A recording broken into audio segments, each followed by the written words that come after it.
Joining me now, Liberal Senator James McGrath, who joins us live from Canberra. James, a lot to unpack over the past few days or so. What are your thoughts on these protesters and the fact that we're going to cross very shortly to Kenny Heatley over there at Town Hall in Sydney, where there's another protest, illegal protest, underway? Should we do what the Prime Minister said and fine these people if they defy the law? Totally. They should be fined.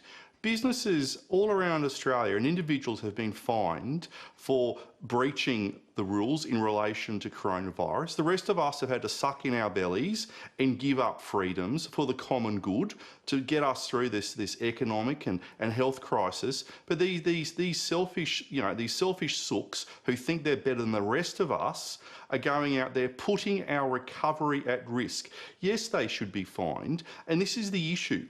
In Queensland, we had 30,000 people protesting King George Square last weekend, and you had a Labor government who basically just went, whatever, whereas the rest of us are obeying the rules. It's a real inconsistent application of the rules, especially in Queensland.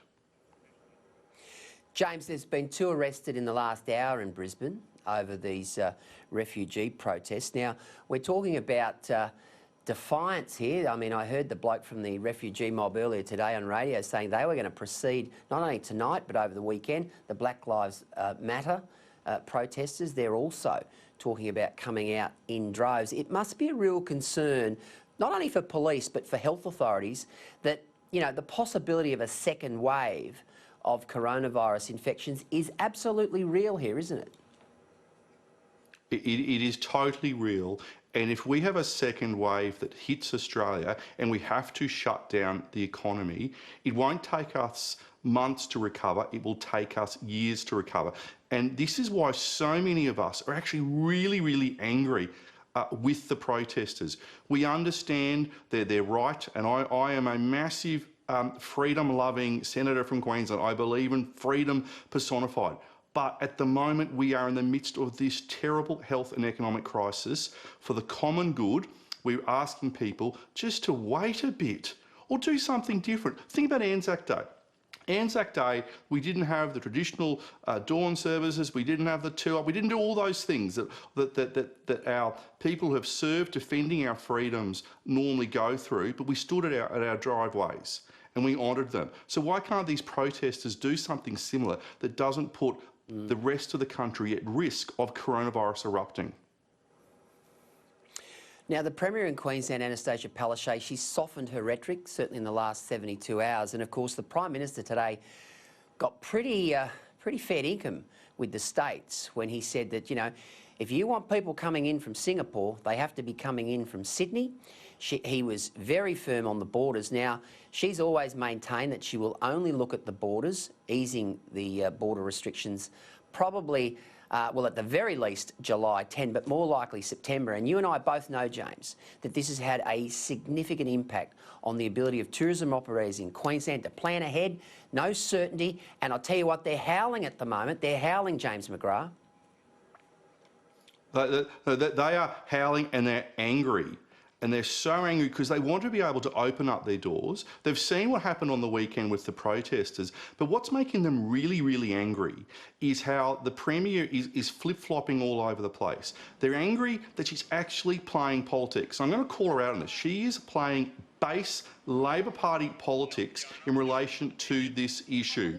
We've got a tourism industry in Queensland that is on its knees, and they want certainty as to when the borders can open so they can start opening up themselves. You can't just open up a business with 2 hours notice. You need a serious time in which to get stuff ready, because we've got a Premier who's running Queensland who has not run anything in her life. She is the accidental Premier and is governing this state through the use of focus groups and using the Chief Health Officer as an alibi for her poor decision making.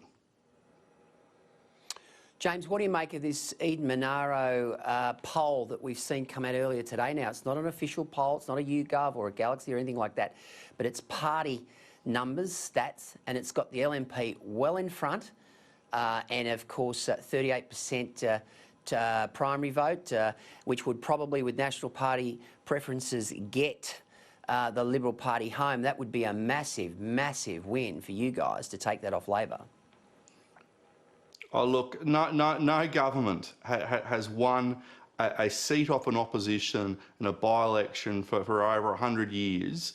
And you know, I've got my old campaign director's hat on. Polls go up and down, and I'm going to give you the line, and you can tick off your bingo card for the cliche. But the only poll that counts is actually on polling day itself, or pre-poll. This is going to be really tough for us to win that seat off Labor. But I'll tell you one thing. Well, what I've really learned over the last few months is the leadership, and I'm not being a brown nosy here, like I'll call it as it is, but the leadership, if we didn't have Scott Morrison as Prime Minister, would have people like Palaszczuk and Bill Shorten trying to run this country, and heaven help all of us. You know, ScoMo has just come through. He is John Howard 2.0, and he's the one who's helped provide leadership, get the National Cabinet together. Let's see what happens with the by-election. But, you know, I don't want to say I'll run naked around Parliament House if we win it, but it's that type of realm of reality or unreality if we did manage to pick up that seat. What about the speculation in relation to Deb Frecklington? There's been renewed speculation in the last 24 hours that her leadership is on the line after some polling figures came out. Will she lead the LNP into the next election on October 31 in Queensland? Totally. I spend my life speaking to people on the phone or having coffees with them or whatever, and the state parliamentary team is strongly behind Deb, and so is the organisation and the membership, because the threat for us is 4 more years of Labor. And I've said this before, but if we lose this election, on the 1st of November, we'll wake up with Palaszczuk as Premier, but then in Easter, we'll have Jackie Trad as Premier. And what we've got to do is stay together and focus on the message, on highlighting what Palaszczuk and Trad and that Labor, you know, rabble have done to Queensland. We've got to focus on what they've done west of the Great Dividing Range, whether it's closing down the ag colleges, whether it's veg management, or what they've done in relation to the new taxes they've brought in. We've got the best candidates running. You know, probably the best we've seen in a generation in terms of local people, a lot of former councillors, Mandy Cooper, Linda Cooper, you know, running for us, Fiona Gaskin, Palmer Stone. We've got all these candidates who are out there, getting out there, selling that message. We can win this campaign. It's going to be tough. You know, it is going to be like the fall of Saigon mixed up with the sack of Rome, and you know, just terrible, because Labor will run a brutal campaign. And what we've seen, this is what we're angry about. The border closures has got absolutely nothing to do with the health and well-being of Queenslanders. It's all pure politics, because Palaszczuk is trying to pretend that she's a bit like Sir Joe. You know, she's no Sir Joe. She's not like Sir Joe's sort of fingernail. She's using focus groups to try and say that she's really tough, because she knows that Jackie Trad is hiding under a doona somewhere waiting to take the leadership off her. Queensland is too important to leave it to the Labor Party for another 4 years. Deb Frecklington, Tim Mander, you know, John Hathaway, all those people, they're going to take the fight to Labor. All right, James McGrath, got to head off, mate. Thanks for joining us tonight.